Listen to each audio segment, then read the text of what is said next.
अल्लाहुम्मा सल्ली अला सय्यदना व मौलाना मुहम्मदिन व अला आलिहि वसल्लम।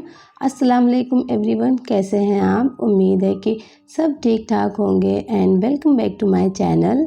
तो आज के ब्लॉग में मैं आपको दिखाने वाली हूँ मेरा मंथली ग्रोसरी ऑर्गेनाइजेशन रूटीन, और इसमें मैं आपको दिखाऊंगी कि जो मेरी मंथली ग्रोसरी होती है उसको मैं कैसे ऑर्गेनाइज़ करती हूँ और कैसे ख़रीदती हूँ।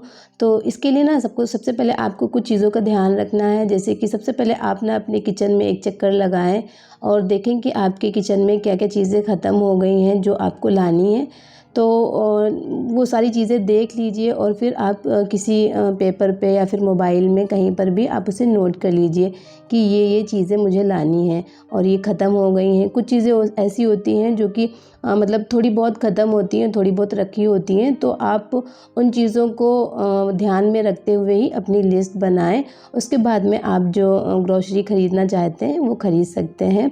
और ग्रोसरी हमेशा ना आप ऐसी जगह से ख़रीदें जहाँ पर डिस्काउंट चल रहा हो, कुछ ना कुछ डिस्काउंट मिल रहा हो, तो वहाँ से अगर आप ख़रीदें तो आपका जो बजट है वो काफ़ी ज़्यादा मेंटेन रहता है। और आप जब भी ग्रोसरी ख़रीदने जाएँ ना तो एक चीज़ का ज़रूर ध्यान रखें, कोई भी ऐसी चीज़ ना लें जो कि आपकी लिस्ट में ना हो। तो जब भी आप ग्रोसरी करने जाएँ ना तो आप लिस्ट ज़रूर बनाकर लेकर जाएँ, और इससे आपकी जो बजट है वो मेंटेन रहेगा और जो ग्रोसरी है वही आप लाएँगे जो आपको ज़रूरत होगी।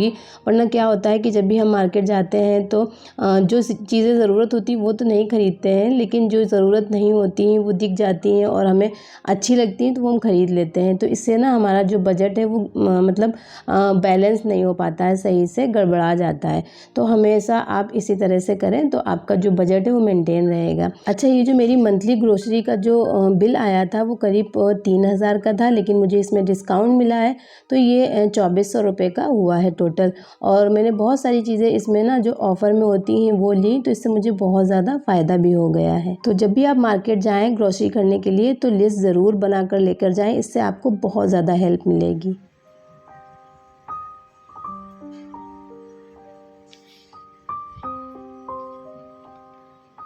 अच्छा जी, अब बारी आती है ऑर्गेनाइजेशन की। तो सबसे पहले ना अगर आपको कोई भी चीज़ ऑर्गेनाइज़ करके रखना है और अगर आपको जो दाल वगैरह के कंटेनर हैं उनको फिर से रिफ़िल करना है, तो एक चीज़ का ख़्याल रखें कि जो पुरानी चीज़ें हैं ना उनको आप पहले यूज़ करें और जो नई चीज़ें लेकर आएँ उन्हें आप बाद में यूज़ करें। तो इससे क्या होगा, जो पुरानी चीज़ें हैं वो ख़राब भी नहीं होंगी और जल्दी यूज़ भी हो जाएँगी। दूसरी चीज़ ये कि जब भी आप कोई भी कंटेनर रिफ़िल कर रहे हैं ना तो उसे एक बार वॉश कर लें। इससे आपको ना बार-बार किचन की डीप क्लीनिंग भी नहीं करनी पड़ेगी और जो आपके कंटेनर्स वगैरह हैं, डिब्बे जो भी मसाले के होते हैं वो सारे मतलब धुलते जाएँगे, तो आपका जो किचन है वो एकदम क्लीन और ऑर्गेनाइज़ लगेगा। तो यहाँ पर मैंने भी यही किया था, मुझे ना मसाले रिफ़िल करने थे तो इसलिए मैंने देखा कि ये जो मसाले का जार है ये थोड़ा-सा गंदा हो गया था, क्योंकि हम इसे पकड़ते हैं हाथों से और मसाले लग जाते हैं तो गंदा हो जाता है। तो इसे ना मैंने धोकर सुखा दिया था और जो मुझे मसाले वगैरह इसमें रिफ़िल करने थे वो मैंने रिफ़िल भी कर दिए थे। तो इससे ना एक काम मेरा और हो गया कि ये जो जार था वो दोबारा मुझे धुलना नहीं पड़ेगा और इसके साथ-साथ में किचन भी हमारा क्लीन होता रहेगा। तो ये छोटी-छोटी सी ट्रिक्स हैं जो कि आपके किचन को ऑर्गेनाइज रखने में और आपका काम जो है वो स्ट्रेस फ्री करने में बहुत काम आती हैं। तो इन्हीं ट्रिक को अगर आप फॉलो करें ना तो आपका काम बहुत ही ज़्यादा ईजी हो जाएगा। तो यहाँ पर जो मसाले थे वो मैंने रिफ़िल कर दिए थे। अब बारी आती है जो दाल चावल वगैरह होते हैं उनको रिफ़िल करने की। तो यहाँ पर चावल जो थे हमारे यहाँ ख़त्म हो गए थे, जो रेगुलर बेस पे हम लोग खाते हैं डेली में, तो वो वाले चावल हैं ये। और इनको मैंने इनके कंटेनर में डाल दिया है। इस कंटेनर को भी मैंने वॉश कर लिया था, सुखा लिया था अच्छे से। अच्छा, कहीं जब भी आप दाल वगैरह डालें तो आपको ध्यान रखना है कि कंटेनर गीले ना हो, वरना दाल में कीड़े लग जाते हैं। और अच्छे से सूखे हुए हों और एकदम साफ़ हो, तो जो आपकी दालें वगैरह हैं वो सही रहेंगी।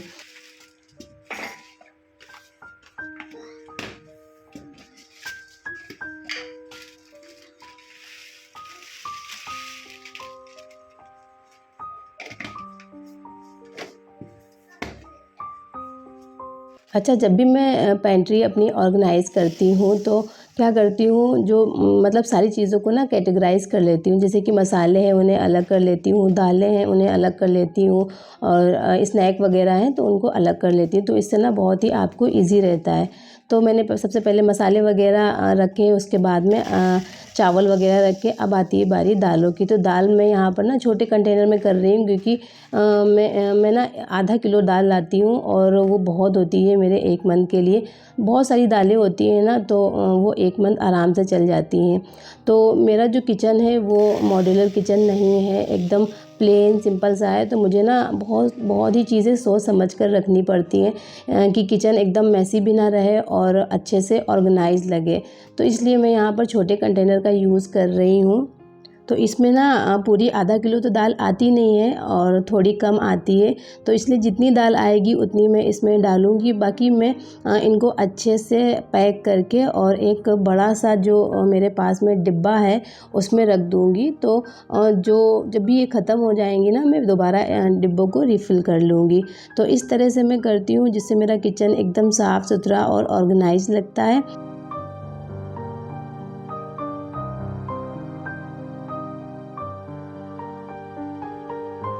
आजकल ना बरसात का सीज़न चल रहा है, तो ऐसे में क्या होता है, जो दालें वगैरह हैं बहुत ही जल्दी ख़राब हो जाती हैं। तो मैं आपको ना एक टोटका बताऊंगी, जिससे आपकी दाल चावल वगैरह इनमें बिल्कुल भी कीड़े या घुन नहीं पड़ेंगे। तो आपको करना क्या है, जब भी दाल आप डिब्बे में स्टोर करें तो उसमें एक छोटे से टिश्यू पेपर में या फिर किसी कपड़े में थोड़ी सी लौंग, मतलब 3-4 लौंग, और उसमें थोड़ा सा नमक और हल्दी, इसको ना बांध लें और जिस डिब्बे में आप डालना चाहते हैं डाल दें, और उसको ऐसे ही मतलब बंद करके रख दें। तो इससे कभी भी आपकी जो दालें वगैरह हैं वो ख़राब नहीं होंगी और एकदम फ्रेश रहेंगी। मतलब जल्दी नहीं ख़राब होंगी, वरना बहुत ज़्यादा दिनों तक तो स्टोर नहीं कर सकते हैं, 3-4 महीने, लेकिन हाँ 1-2 महीने तक बिल्कुल भी ख़राब नहीं होंगी, क्योंकि बरसात में ना बहुत ही जल्दी दालों में कीड़े वगैरह लग जाते हैं, मसालों में भी इवन कीड़े लग जाते हैं। तो इस तरह से रखेंगे तो बिल्कुल भी कीड़े नहीं लगेंगे। अच्छा, यहाँ पर जो बड़ा कंटेनर था ना, उसमें मैंने जो पैकेट मुझे नहीं यूज़ करने थे, जैसे कि तेल वगैरह के, तो वो मैंने रख दिए हैं। और वो बड़ा सा कंटेनर है ना, उसमें ईज़िली आ गए हैं। तो जब भी मुझे चाहिए होगा मैं निकाल कर रिफ़िल कर लूँगी। तो इसी तरह से जो भी मुझे पैकेट्स नहीं खोलने होते हैं, या भी जो भी पैकेट्स खुले हुए होते हैं और थोड़ा बहुत उसमें सामान बचा होता है, तो वो मैं बड़े बड़े से कंटेनर में करके रख देती हूँ। मतलब एक बड़ा कंटेनर है मेरे पास में, उसमें मैं करके रख देती हूँ। तो जब भी मुझे दोबारा रिफ़िल करना होता है मैं निकाल कर उसे रिफ़िल कर देती हूँ। तो जो मेरा किचन है ना, इससे उसमें स्पेस भी थोड़ा सा बच जाता है, और दूसरी चीज़ ये है कि वो ऑर्गेनाइज़ लगता है। अच्छा, मुझे ना बहुत सारे लोग कमेंट करते हैं, हर वीडियो पे मेरे कमेंट आता है, और बहुत सारे लोग ऐसे हैं जो कि मेरे फर्स्ट व्लॉग से मुझे कमेंट करते हैं। मतलब रेगुलर उनका कमेंट आना ही आना है। तो आप सबको ना बहुत बहुत शुक्रिया आप सबका मेरी तरफ से, और आप लोग मुझे ऐसे ही प्यार देते रहिए और मेरी वीडियोस को लाइक करते रहिए। अगर कहीं पर कोई भी गलती या कोई भी कमी हो जो आपको नहीं पसंद आ रही हो, तो वो आप मुझे बेझिझक बता दीजिएगा। मैं अपनी जो व्लॉग्स होते हैं उनमें उनको सुधारने की कोशिश भी करूँगी।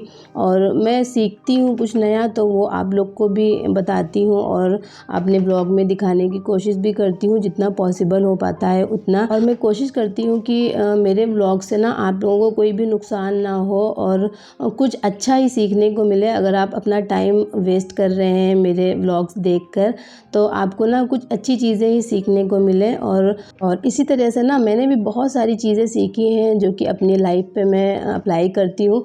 तो मैं कोशिश करती हूँ कि आप लोग भी वही चीज़ें सीखें और अच्छी चीज़ें सीखें और अपनी लाइफ पे अप्लाई करें जिससे आप लोग को फ़ायदा हो और मेरे ब्लॉग देखने से कोई नुकसान ना हो और कभी भी आप लोग बोर ना हो।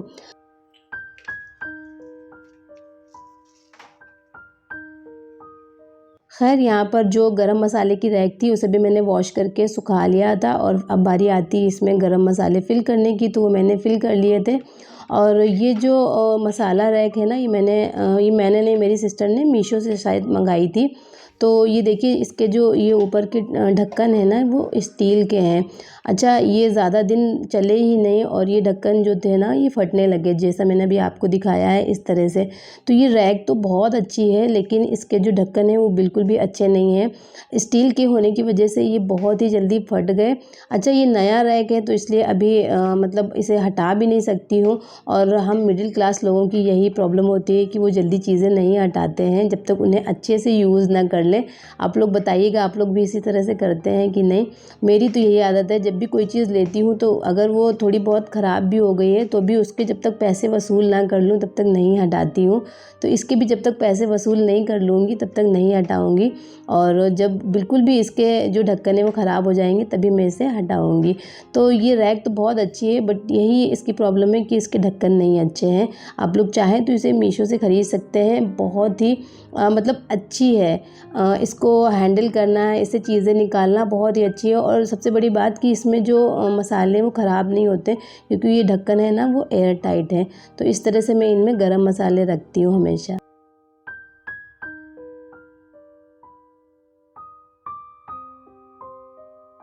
अच्छा, जब भी मैं कोई भी चीज़ रखती हूँ और अगर वो बच जाती है पैकेट में तो मैं इस तरह से क्लिप्स आती हैं जो कि पैकेट्स को ना एकदम एयर टाइट कर देती हैं और फिर इनमें कोई भी कीड़े वगैरह नहीं लगते हैं। तो इस तरह से मैं क्लिप लगाकर ही पैकेट्स को रखती हूँ। और अगर आप भी ये क्लिप अगर आपको मिल जाए मतलब आजकल तो बहुत ही आसानी से मार्केट में अवेलेबल है, वरना ऑनलाइन तो मिल जाती हैं, बहुत ही अच्छी चीज़ है। आप ज़रूर इन क्लिप्स को अपने घर पे रखिए। इससे क्या होगा, जो भी पैकेट हैं वो एकदम सील हो जाते हैं अच्छे से।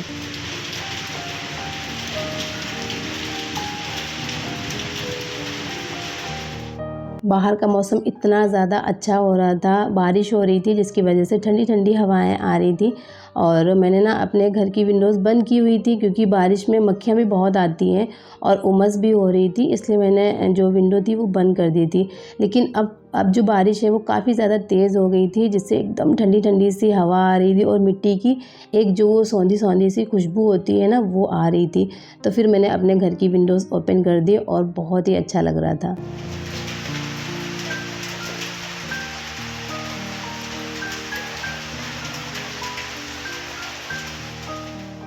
जब बाहर ऐसी तेज़ बारिश होती है ना तो फिर चाय और गरमा-गरम पकोड़े खाने का मन होता है। और अगर कोई दूसरा बनाकर खिला दे तो फिर और ज़्यादा अच्छा लगता है, लेकिन खुद से बनाओ जाकर चाय और पकोड़े तो बारिश का ना सारा मतलब घर बैठकर जो मज़ा है वो ख़त्म हो जाता है। और बारिश इतनी तेज़ हो रही थी ना तो मैंने जो अपने घर के इंडोर प्लांट्स थे ना उनको भी बाहर रख दिया था ताकि उनको भी बारिश का पानी मिल जाए और वो एकदम ताज़े और फ्रेश से दिखने लगे। मतलब बारिश के पानी से ना पत्ते एकदम खिल जाते हैं, जो भी प्लांट्स वगैरह होते हैं, जो भी धूल होती है उसके ऊपर वो सब धुल जाती है तो एकदम खिले-खिले से लगने लगते हैं। तो मैंने भी ना इसी बीच जो भी प्लांट्स थे वो जाकर बाहर सारे रख दिए थे, जो भी मेरे घर के अंदर लगे हुए हैं मनी प्लांट और जो भी हैं वो सारे मैंने बाहर रख दिए थे।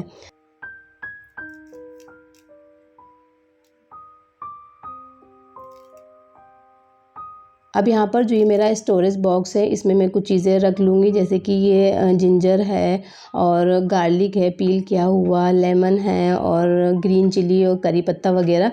तो इससे मुझे बहुत ही ज़्यादा इजी रहता है और ये सारी चीज़ें ऑर्गेनाइज़ भी रहती हैं और ख़राब भी नहीं होती हैं, क्योंकि ये जो मतलब ये जो स्टोरेज बॉक्स है ना, इसमें स्पेस भी नीचे दिया हुआ है, जो भी नमी होती है वो नीचे रह जाती है, तो चीज़ें ख़राब नहीं होती हैं। और जब भी मुझे कोई सब्ज़ी वगैरह बनानी होती है तो एक ही बॉक्स निकाला और सारी चीज़ें इसमें मौजूद रहती हैं, तो ज़्यादा टाइम भी नहीं लगता है और इजी रहता है। तो इस तरह से मैं करके रख देती हूँ और सारी चीज़ें ऑर्गेनाइज़ भी रहती हैं और ख़राब भी नहीं होती हैं।